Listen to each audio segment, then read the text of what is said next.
Say she wants some Marvin Gaye, some Luther Vandross, a little Anita, but definitely set this party alright. Oh. Thanks for joining us for episode 2 of Love, Marriage, and Everything in Between. We are so excited to be back, right? Yeah, we made it through the pilot. Here we are in episode 2, and let's get into it. Let's get into it. So what topics do you have for us, babe? Well, you were talking about 𝐒𝐤𝐤𝐞 this week, so why don't you start off with that? Okay. Yeah, everybody is talking about this Jess and Lauren situation, and I guess everybody's talking about it because we all have been in Jess' shoes, and I think some of us have been in Lauren's shoes. You know, when you're working in a company setting, a corporate setting, stuff like this happens all the time.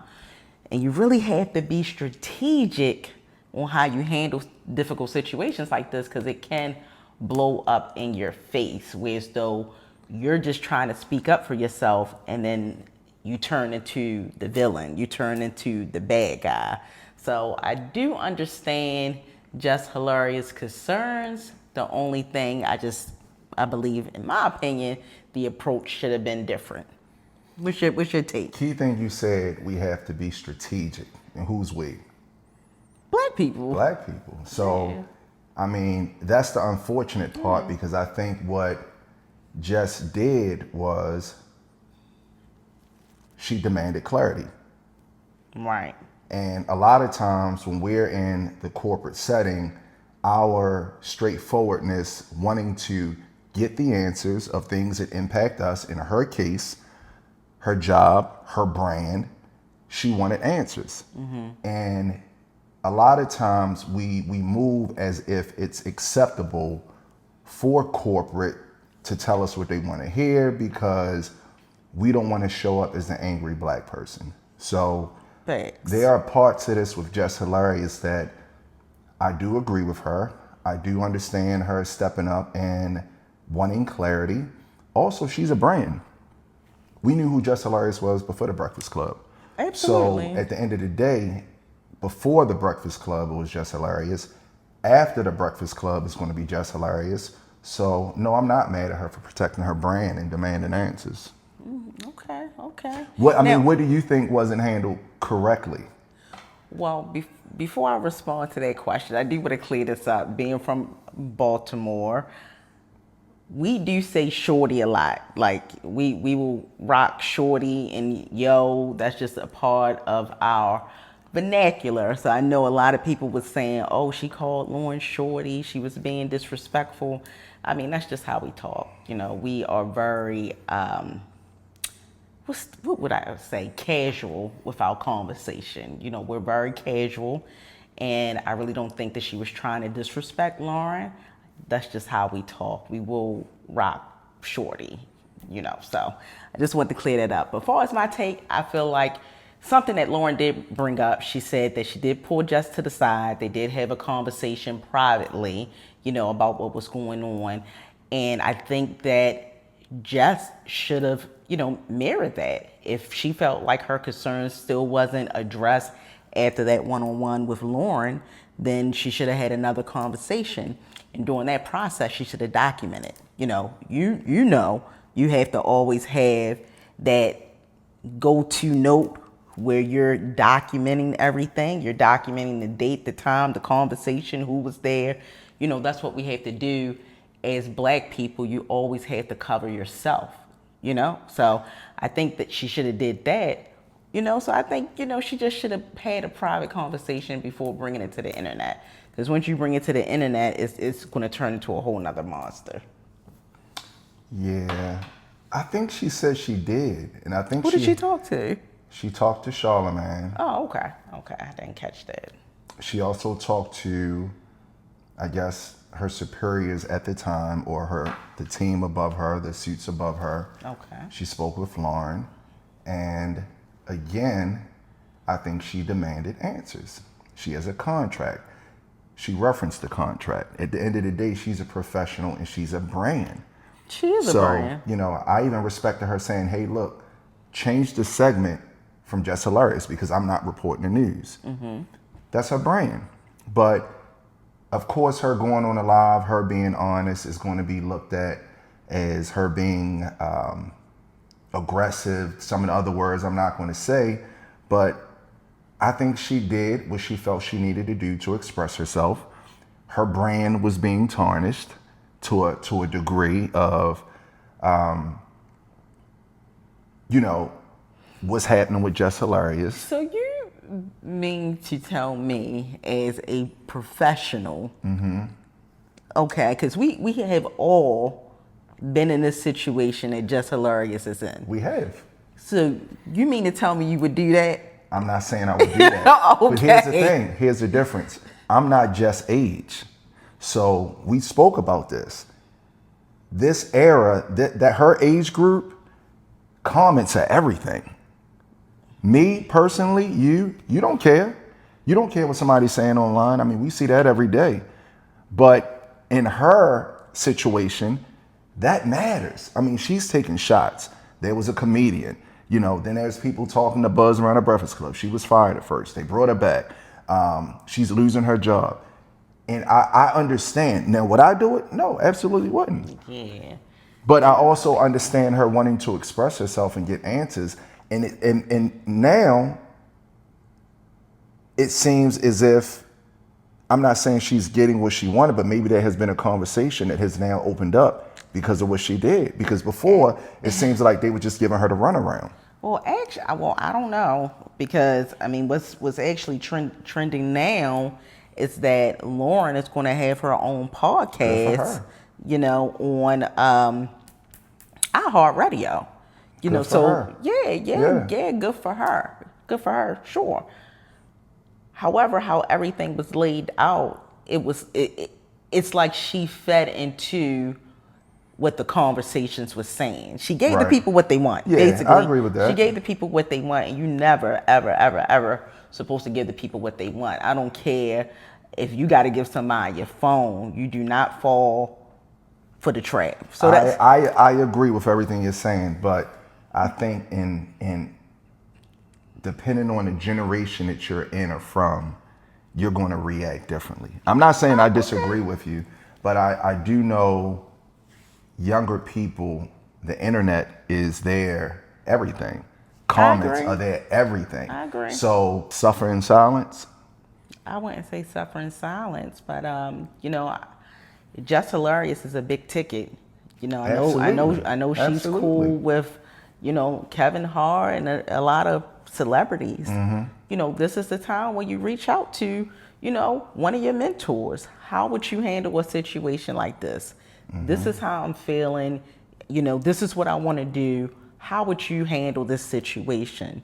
Reach out to your mentor. I mean, I agree. I just think it's easier said than done with us in the generation we're from. But you're right. I mean, there are things that she could have did differently. But you know how it is. We're from Baltimore. So we're used to saying what's on our mind. We're used to, playing. You want to play bully ball? Okay, we can play bully ball. Unfortunately, that doesn't always work in corporate. Yep. So, wow. Yeah. We kind of disagreed on that, but that's all good. We have different insight. I know you are a huge fan of Just Hilarious. I'm not saying huge, but anybody. You're a huge fan. Anybody from Baltimore that made it out, I'm rooting for them. Got you. So I'm not gonna say I'm a huge fan. Is she funny? Yeah, I think she's funny. I think she's hilarious. But I'm a huge Kobe fan. But to say I'm a huge Just fan, that's a stretch. Huge would be Kobe. I'm a huge Kobe fan. I'm a huge Lakers fan. I'm a huge I'm just Raiders saying fan. huge because you put me down with her. All right. You was like, oh, babe, she is so funny. Oh, babe, She is funny. She's hilarious. Okay, all right. So, I mean, it's nothing wrong with being a huge fan. Yeah. Own it. Yeah, you capping right now. Own it.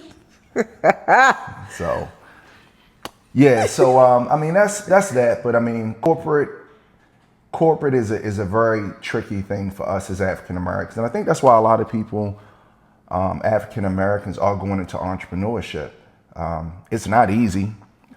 Yeah. So, not today, but I would like for us to have an episode of corporate do's and don'ts. I think that would be very positive, just to have corporate do's and don'ts, because I have been through a lot in the corporate, and you have been through a lot too. So, I mean, if we could share some of the mistakes that we have made handling situations that are very tricky, if we could just help somebody out with what we've been through, that would be a blessing.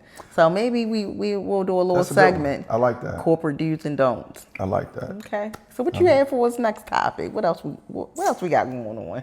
Well, you had the councilwoman that you said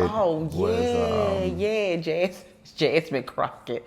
So Jasmine Crockett, she's actually a legislator for a county in Dallas, but she's been trending. I actually like her, to be honest. She is black, true and true. She's very direct. She asks the questions that we want to know, we want to ask. So I actually like her. However, it was trending. You don't like her dancing?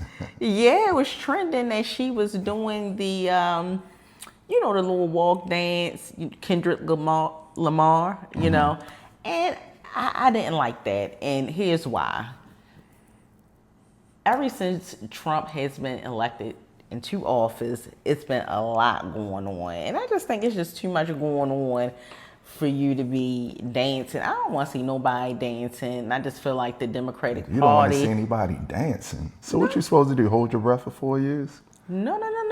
What I would like to do is see some policies being put in place. I would like to see Congress do their job. I mean, a lot of stuff is happening right now, and nothing is being done about it. So I want to see some type of action by the Democratic Party. I don't want us to just be like, okay, we got to deal with this for 4 years. What are we doing to combat what the Trump administration is doing? So, how many rappers you hear rapping about Jasmine Crockett? I don't really listen to rap music like that. Okay. How many teenagers you hear talking about Jasmine Crockett? Well, Trey talks about Jasmine Crockett. Average teenagers. So, here's my thing. Okay. Maybe this is her way of connecting, because we know in our community there's a shortfall of voters in the African American community. So if this is her way of connecting with her community, getting people to talk, we're talking about her right now. What other way does she have as a politician to draw people in? Because let's be honest, in our community, the politicians, the landscapers, the doctors, the dentists, the lawyers, they're not celebrated. So what she's doing, making TikToks, dancing, to show that she can relate to the people, I think that's her way of bringing people in. And let's think, in all honesty, let's really talk about what Jasmine Crockett is probably like off the camera. And this is where the unapologetically black comes in, because so often we feel like we have to be buttoned up and we have to, play by the lines of what is professional, when there's a lot of people, our counterparts, that are in the same positions, and they may move a certain way. They're not dancing, and they're portraying as if they're doing their jobs and pushing for the community, but they're stealing. They're bringing these policies in is actually, oppressing people even further. So I think that's her way of connecting with the community. There are some professions where they're just not appealing. Like me, I'm in insurance. Who cares? Who cares about insurance? Most people in our community don't like insurance. I care, baby. I know, but if I make a post educating people about insurance, I'm expecting to get 2 likes. 2 from you and maybe one of my nieces and nephews. People don't care. So in Miss Crockett's defense, there was a young lady I seen on Instagram who she's a funeral director. And people were criticizing her for saying what she doesn't want to see from families. Yeah. But she has to do what she can to promote her business and advertise it, because we're not talking about that every day. We're talking about the toxic things. That's what's really getting clicks. Yeah, toxic. Yes. You're right. Toxic stuff do get clicked, and I actually ran across the funeral ladies IG. It came up on my feed, and I actually like what she's doing. I like it too. She is hilarious, and I think we all can relate or have been to a funeral with some of the stuff that she has talked about. And I think that's a good little twist that she's doing with her business. She's very creative. She has a good thing going. Yeah. And when you're in those professions that are not appealing, because you could go to a high school right now and you could talk to kids about being a dentist. You're not going to keep their attention.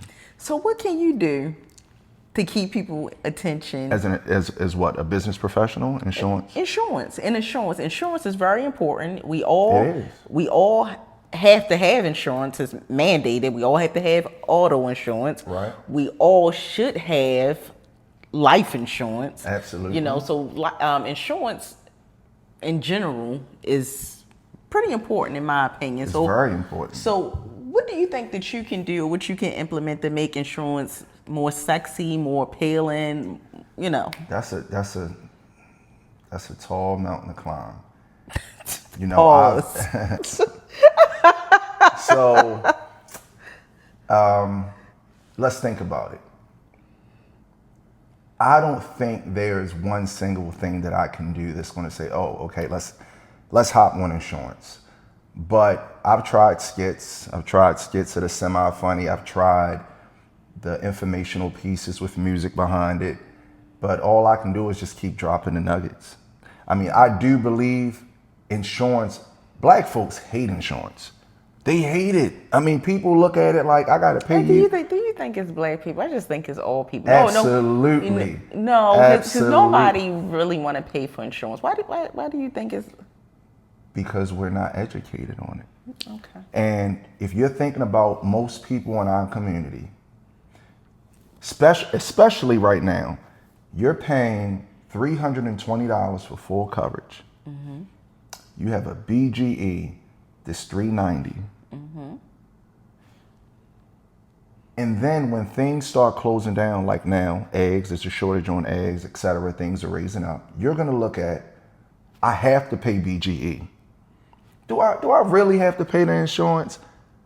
I haven't gotten an accident in 15 years. Why am I paying? So then you're gonna call your insurance agent with all this venom. You wanna know why your policy went up. Mm-hmm.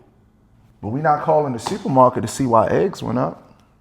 That's true. Why orange juice went up. That's true. Why olive oil went up. But I understand, so like even with my clients, I meet them where they are, and my team and I, we try to educate them as much as we can. But I really believe they need to start teaching insurance in high school. I agree. And I think if people start learning about insurance from the 9th grade up, why you need to have it, transferring the risk. Because at the end of the day, okay, you hate insurance? Okay, cool. You hit your neighbor's car and there's $20,000 in damage. How many people got $20,000 to pay for that right now? You're right, but I do agree with you when you said that lack of education, because I used to be like that. Like when I first got out of high school and, managing bills and stuff like that and managing insurance, I did like my insurance lapse. We know. It was taking our taxes the first 2-3 years we was married because of. Yeah, I like the insurance lapse, but that experience that I had, having to pay that money back, those fines and all of that, it was a lesson learned. Mm-hmm. Where so I know ever since then, okay, I'm not allowing my insurance to lapse. This is a bill to me now, just like a BG&E, a water. It's in the same category. But look at what you had to go through. Mm-hmm. So that's why if it's like anything, if you're not educated on it, you're going to be ignorant. Mm-hmm. As black people, there are a lot of people that are not educated on us. They see one of us driving a nice car at a very beautiful destination with them and, oh, you're different. No, there's a lot of black people that travel. There's a lot of black people that have nice cars. There's a lot of black people that speak well.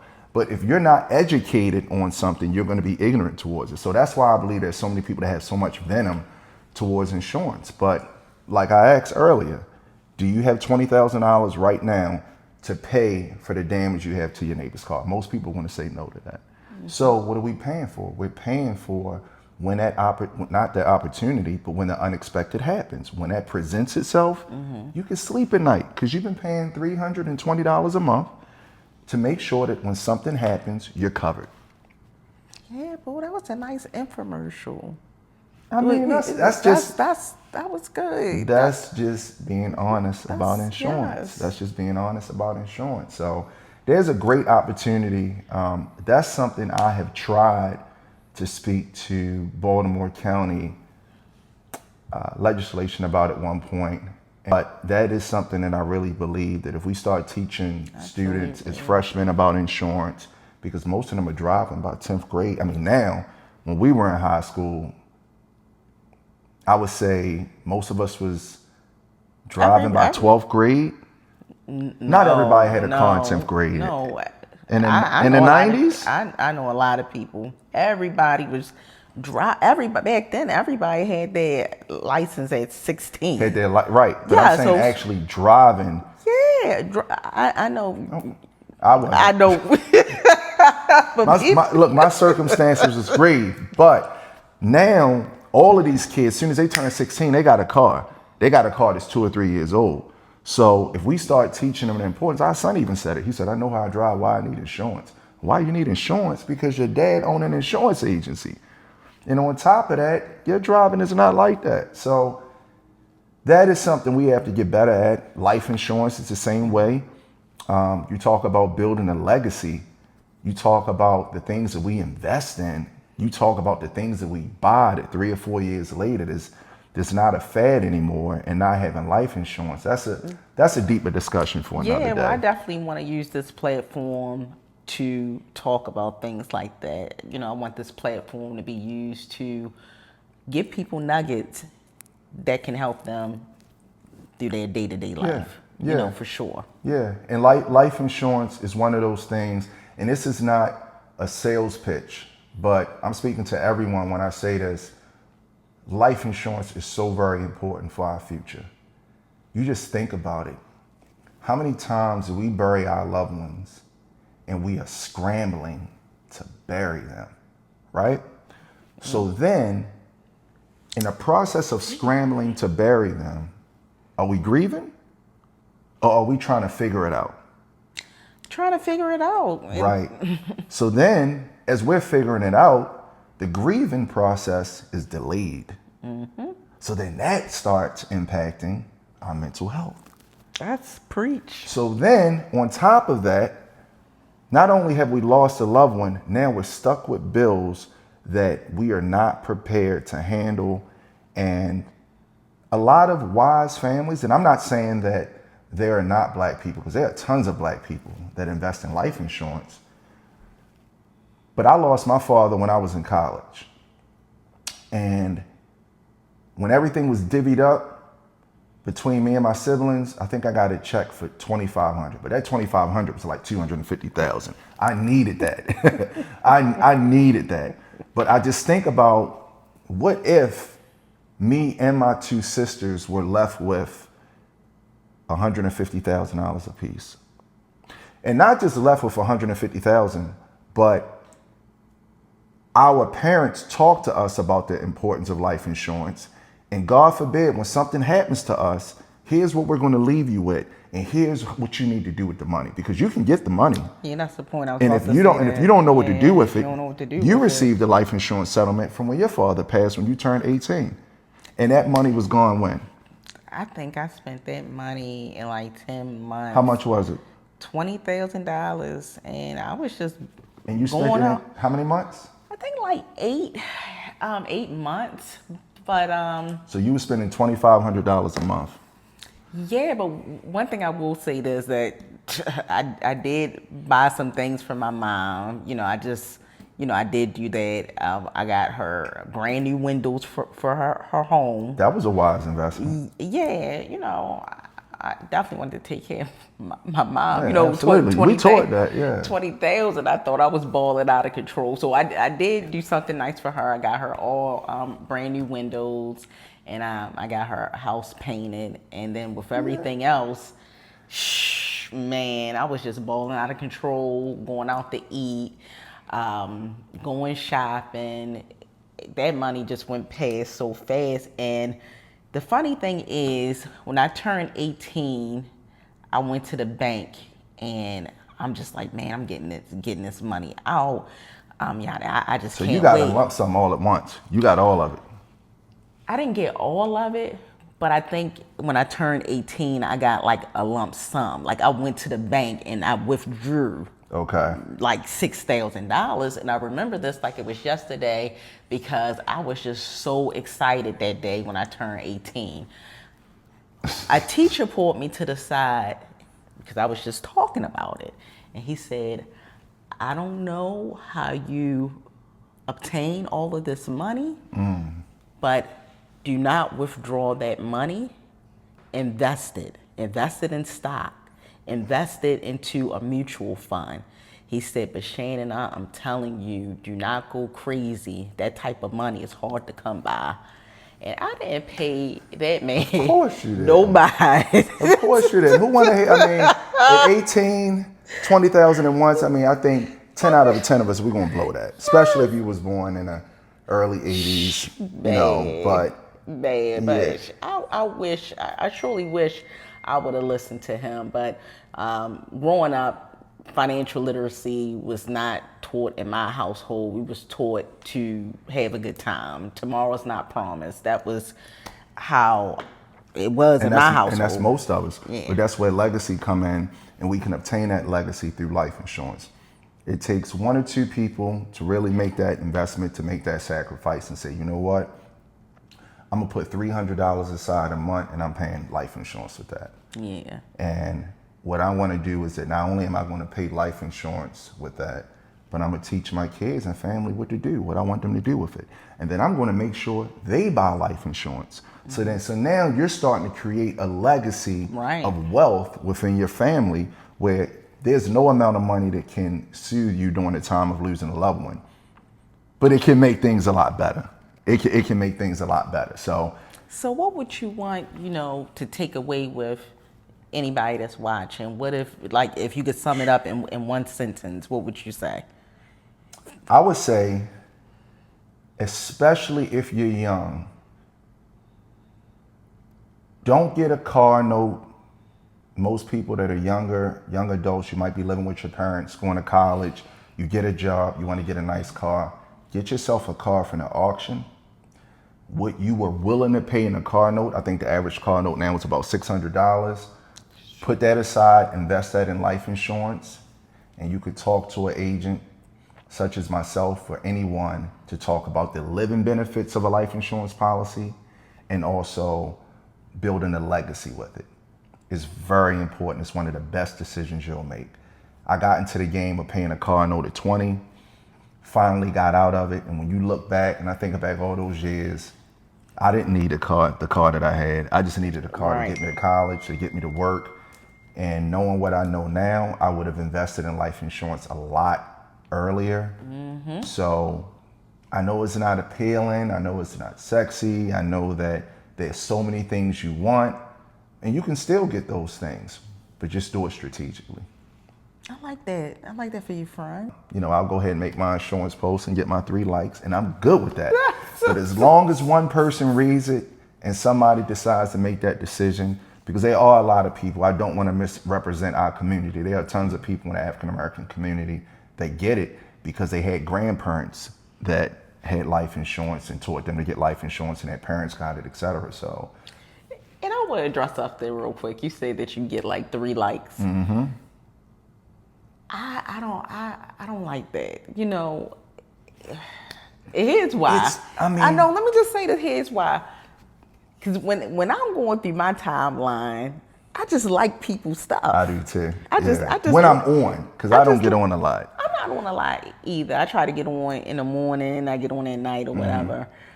But I'm just liking. I may not listen to like the audio, the sound, but I'm liking. Like, if you're following someone, why are you not liking their stuff? Look, at the end of the day, I'm okay. I'm good in real life. I know you are. I know you are, but I'm just saying. But to me, that it really, like, I get on for business, get on, hop off. I don't care about that. But I agree, you know, what you're saying. I see anybody that I know, I just like it. You doing something with your life, you're above ground, I like it, you know. But at the end of the day, I'm for real in real life. That's what I'm worried about. We know you are. So I'm just saying. Yeah, but other than that, I mean, that's it. So episode 2, we are wrapping up here on love, marriage, and everything in between. So I want to wrap up. I want to just say this. I just want to say thank you for tuning in. As we keep going and going and going, things are going to get better. Yeah, we're new to this. We really don't like being on camera, but we're new to this, and we're going to keep pushing forward. You like being on camera. It's something that we feel like there are couples out here, there are people in our age group that like talking about the things that's not so trendy and toxic, and it should be a platform for that. So I agree. So until next time, we will see you. Be safe and be blessed. That she wants some Marvin Gaye, some Luther Vandross, a little Anita, but definitely set this party alright.